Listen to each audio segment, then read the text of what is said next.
Bonjour à toutes et tous, bienvenue à Pouche, bienvenue d'abord dans le Galbi, notre nouveau restaurant qui est ouvert tous les jours du lundi au vendredi. C'est un restaurant qui peut paraître réservé aux artistes, mais pour ceux qui le savent, c'est un restaurant secret et caché où vous pouvez ramener qui vous voulez tous les jours du lundi au vendredi.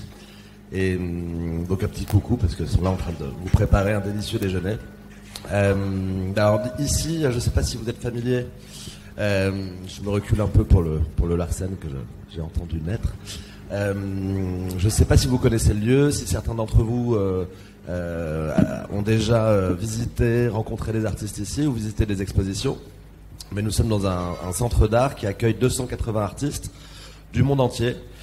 Notamment beaucoup d'artistes d'Amérique latine, d'Afrique du Nord, aussi un petit peu d'Asie, enfin de tous les continents, mais presque la moitié des artistes viennent d'ailleurs, donc ça c'est vraiment un des points de différenciation de Pouche.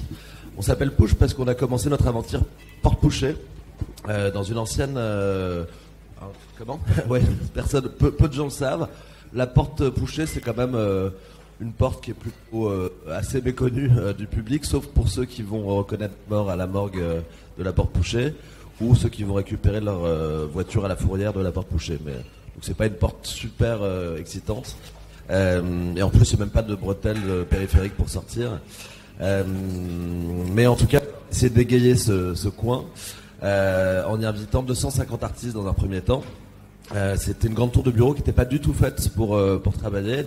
Ce qui était intéressant, c'était de voir, pour parler architecture, à quel point les artistes ont réussi à réinventer, parfois préfigurer des nouvelles utilisations d'espaces d'anciens bâtiments pour en se l'appropriant, en changeant totalement les fonctions des espaces.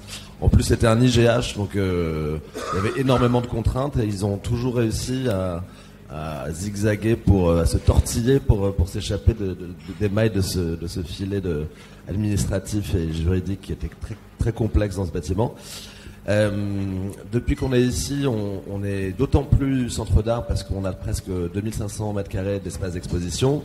Je vous invite, quand vous aurez le temps, à aller voir l'exposition qui se tient en ce moment, qui s'appelle Nord-Est, cartographie des résonances, qui devait s'appeler auparavant Par quatre chemins. Mais le nom avait été pris, on a changé en dernière minute, mais qui accueille près de 60 artistes et la politique ici, c'est que dans les expositions, la moitié des artistes soient systématiquement des artistes invités. Là, dans ce cas-là, 80% des artistes sont des artistes invités et l'idée, c'était de révéler aux habitants de Seine-Saint-Denis à quel point leur quartier dès qu'on poussait une porte de garage, dès qu'on allait au revers d'une ancienne usine, il y avait très souvent un artiste ou un artisan qui travaillait. Ils n'en sont pas toujours conscients. Donc l'idée, c'était de révéler aux habitants la richesse culturelle de leur quartier, surtout en cette année olympique où on n'arrête pas de leur dire plus grand vivier de sportifs d'Europe, etc. C'est aussi le plus grand vivier d'artistes du monde et ils ont de quoi être fiers parce que vraiment le top 10 de l'art contemporain français, en passant même par les académiciens, etc., ont un atelier en Seine-Saint-Denis, très souvent à Saint-Ouen, Montreuil, Aubervilliers, Pantin. Il y a notamment une installation assez monumentale de Thomas Hirschhorn, qui est vraiment l'artiste iconique d'Aubervilliers depuis 25 ans, qui était le premier prix Marcel Duchamp, qui vient de faire une très grande exposition au MoMA à New York. On a des artistes qui sont plutôt confirmés ici. Il y a aussi un petit peu des jeunes, on fait des paris. Mais on a notamment deux artistes en lice pour le prix Marcel Duchamp cette année, 2 artistes qui viennent de rentrer à la Villa Médicis. Donc c'est vraiment des professionnels. C'est ce qu'on essaye de raconter aussi aux gens qui nous rendent visite, surtout aux voisins qui sont parfois un petit peu sceptiques. C'est pas les premiers à dire à leurs enfants allez, toi arrête tout et maintenant on fait de l'art. C'est d'ailleurs assez rare qu'on nous dise ça, mais l'idée c'est on fait pas mal de visites avec des lycées, des collégiens parfois un tout petit peu plus jeunes, mais on essaie de leur faire comprendre que entre eux, souvent ils connaissent que la Joconde au Louvre et eux, il y a tout un parcours, tout un développement, des études, des écoles, des bourses, plein de façons de devenir artiste, et que c'est un vrai métier et que c'est souvent plus facile que de devenir chanteur ou joueur de foot. Alors ça dépend de chacun. En tout cas, là, c'est un peu le rôle qu'on se donne ici. Je sais pas si c'est bon. Vous m'entendez? Peut-être parce que je vais peut-être utiliser suffisamment de mon temps de parole. Je vais vous recroiser de temps en temps pour ceux qui seront là demain parce que je vais intervenir dans une table ronde à 10h45. Donc encore une fois, n'hésitez pas à venir nous rendre visite. Maintenant, pour la première fois, Push est ouvert 4 jours par semaine, presque 8 heures par jour, de 14h à 19h. Ça fait plutôt 7 d'ailleurs, 6, ouais, je sais pas compter. Et non, c'est un moment, parce que cette exposition, il faut vraiment la vivre au quotidien. Elle est évolutive, chaque artiste peut ramener une... Il y a plein d'interventions, tous les artistes de Push ont fait des collaborations. Tous les artistes de Push ont fait des collaborations avec des habitants de l'avenue Jean Jaurès. Il y a par exemple des architectes aussi. D'ailleurs, pour ceux qui le connaissent, on travaille pas mal, qui est dans notre conseil d'administration, qui est aussi un ami. On travaille pas mal avec Dimitri Roussel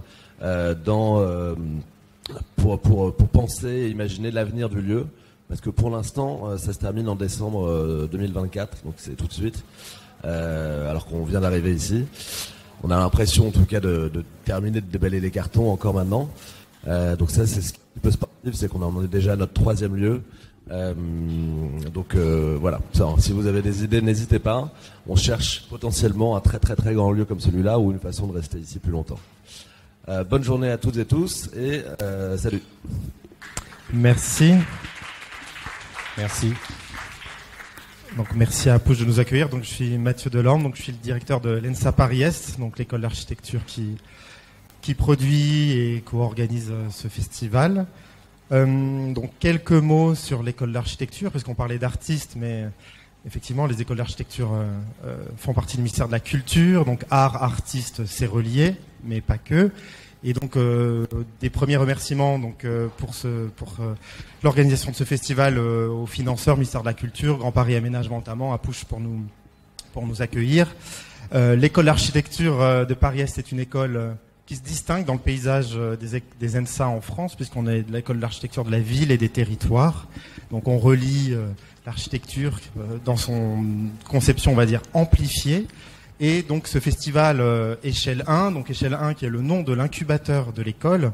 Et cet incubateur est né d'une expérimentation et d'une volonté forte de se dire que quand on sort de l'école, en général, on est souvent un peu, en tout cas, rattrapé par l'âpreté du métier d'architecte aujourd'hui.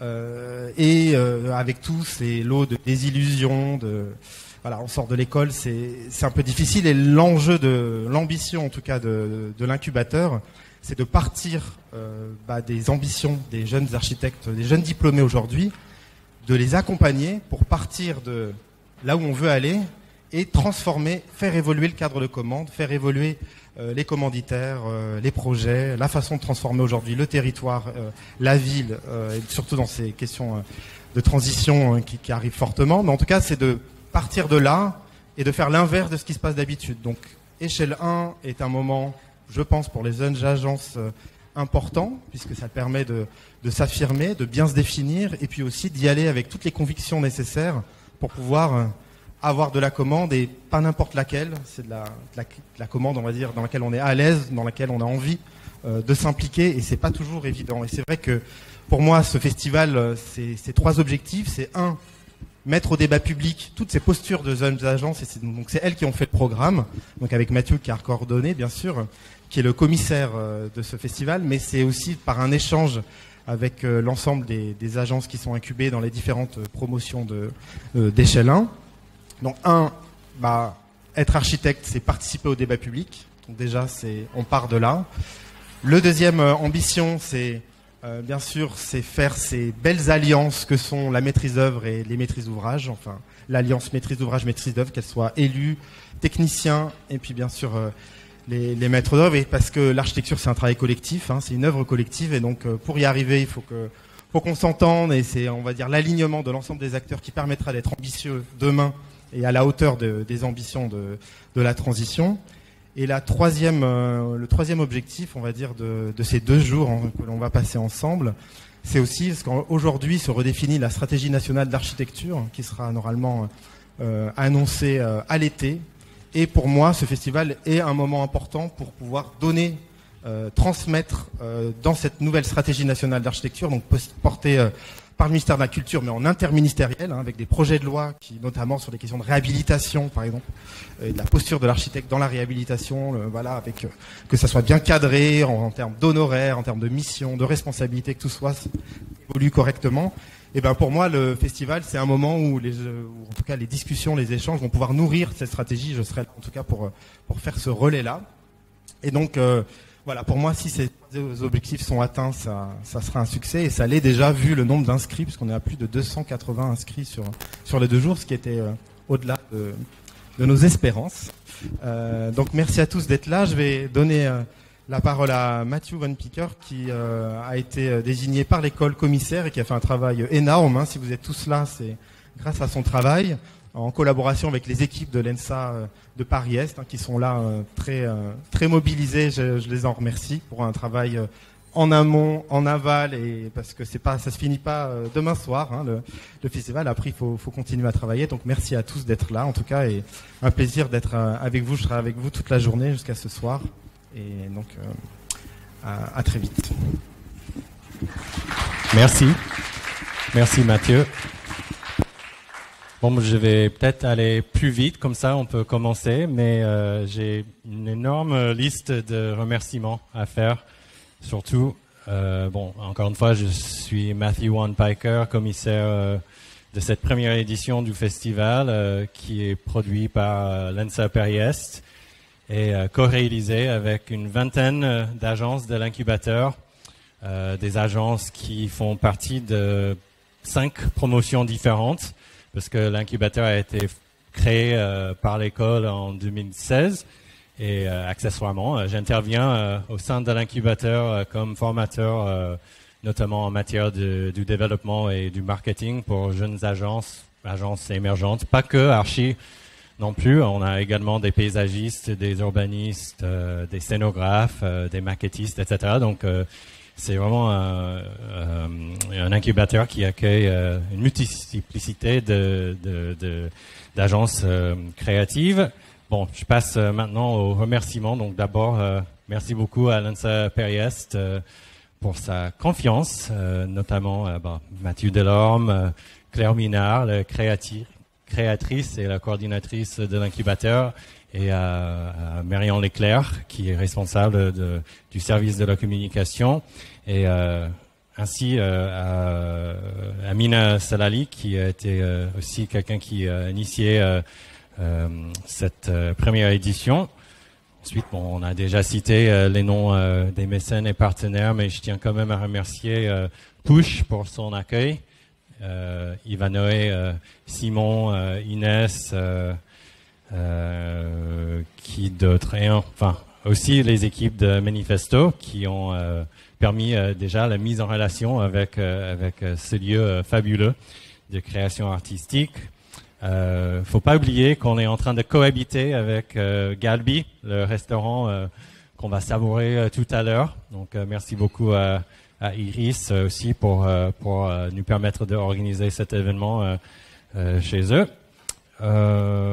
On a également à remercier Grand Paris Aménagement qui sera présent tout à l'heure. Ils sont là dans 2 tables rondes également lors des speed dating. Et enfin, là, on est en train aussi de utiliser le beau mobilier de Furniture for Good qui nous a prêté pas mal de beaux objets. Donc, merci à eux, notamment à Thibaut et à Maëlys. Et enfin, je peux remercier Studio Akakir pour son identité graphique qui vraiment a établi une mise en scène assez sympa. Finalement, peut-être aussi les incubés, les agences de l'incubateur Échelle 1, notamment la promotion 2021-2022, qui m'ont demandé gentiment de les aider à structurer un événement qui met en valeur leur année passée au sein de l'incubateur, qui est vraiment une expérience assez formatrice, assez inédite parce que bon, déjà ça crée une dynamique que moi j'ai jamais vue jusqu'à ce que j'intervienne au sein de l'incubateur. C'est vraiment une belle solidarité où les agents s'ouvrent chacune à l'autre pour trouver d'autres synergies, pour trouver comment faire face à des marchés assez complexes et compliqués. Donc pendant ces 2 jours, vous allez, j'espère, rencontrer une vingtaine d'agences qui sont non seulement les intervenantes dans les tables rondes, mais également qui exposent des maquettes et des projets dans la salle qui est juste en face. Donc cette salle est en libre accès en dehors des moments des ateliers. Et peut-être pour terminer, je dirais, si vous êtes jeune créatrice, créateur, n'oubliez pas de candidater à l'incubateur. Vous avez jusqu'au 2 juin, je crois. C'est ça la fermeture des candidatures. Et bon, là, je vais inviter sur scène, les premières intervenants de la première table ronde.